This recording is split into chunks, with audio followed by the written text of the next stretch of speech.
India successfully launched the Agni-Prime intermediate-range missile from a rail-based mobile launcher, enhancing the strategic mobility and survivability of its missile deterrent forces. The Agni-Prime, a next-generation missile with a 2,000 kilometers range, uses a canisterized launch system for improved portability, safety, and rapid launch capability. The Rail Mobile Launch Platform allows for unpredictable, rapid deployment across the vast Indian railway network, making it harder for adversaries to detect or target launch preparations.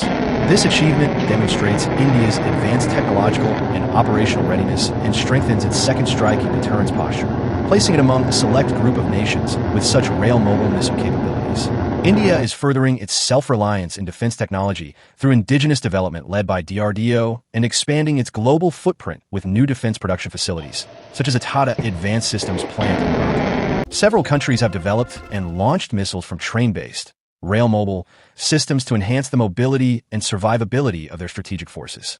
The Soviet Union, now Russia, was the first nation to deploy rail-mobile intercontinental ballistic missile, ICBM, systems, notably the RT-23 Molodets trains in the 1980s. The United States developed the Peacekeeper Rail Garrison System for ICBMs, but it was never deployed and the program was canceled after the Cold War. China conducted a cold launch test of a rail-based ICBM system equipped with a DF-41 missile in December 2016. North Korea tested a rail-mobile short-range ballistic missile, SRBM, system in September 2021, marking its first publicly confirmed launch from a train platform. India successfully conducted its first rail-based missile launch with the Agni-Prime missile in September 2025, joining the club of nations possessing such capabilities. These countries have demonstrated or developed rail-based missile launch technology for improved strategic flexibility and deterrence.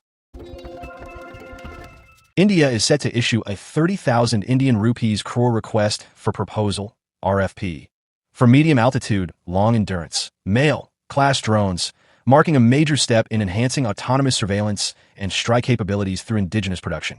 The government plans to sustain defense capital expenditure of $25 to $30 billion annually for the next decade, with at least 75% dedicated to domestic industry, aiming for a self-reliant defense ecosystem.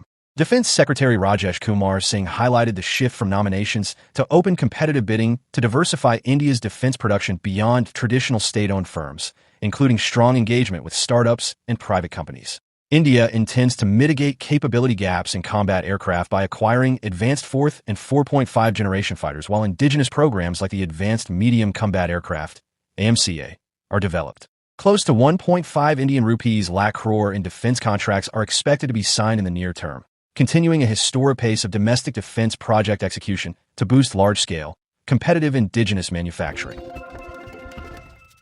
India's Advanced Medium Combat Aircraft, AMCA, program has attracted expressions of interest from 28 private sector companies, including major groups like Tata Advanced Systems, Adani Defense, Larsen & Toubro, and Mahindra, aiming to partner with Hindustan Aeronautics Limited, HAL, in development and production.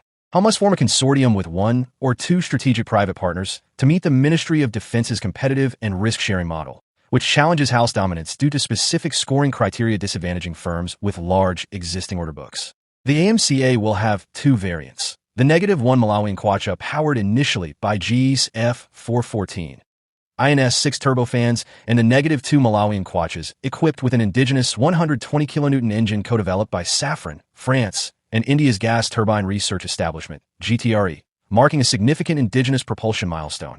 Planned timelines include a prototype rollout by 2029, followed by flight testing, with full development completion by 2034 and induction into the Indian Air Force by 2035, aiming for 6 squadrons totaling about 120 aircraft. The AMCA program seeks to foster strategic autonomy by integrating HAL's manufacturing, ADA's design expertise, DRDO's R&D, and private sector innovation to create a self-reliant, technologically advanced aerospace ecosystem, transforming India from a major arms importer to a global aerospace competitor. The Indian Army, Navy, and Air Force will jointly conduct exercise Cold Start in the first week of October in Madhya Pradesh, focusing on drone and counter-drone systems in combat. The drill aims to test India's layered air defense architecture against various drone threats, including small commercial quadcopters and armed UAVs. The exercise will emphasize drone detection in complex electromagnetic spectra, AI-driven classification and decision-making, and precision countermeasures to minimize collateral damage. Participation will include armed forces, industry partners, defense research agencies, and academic institutions to test newly developed systems like laser-based drone neutralizers and AI radar suites. Cold Start is part of a strategic vision called Sudarshan Chakra, emphasizing integrated defense against drones, UAVs, hypersonic missiles, and space-based threats, with AI and scalable solutions as key components to maintain regional air dominance against Pakistan and China.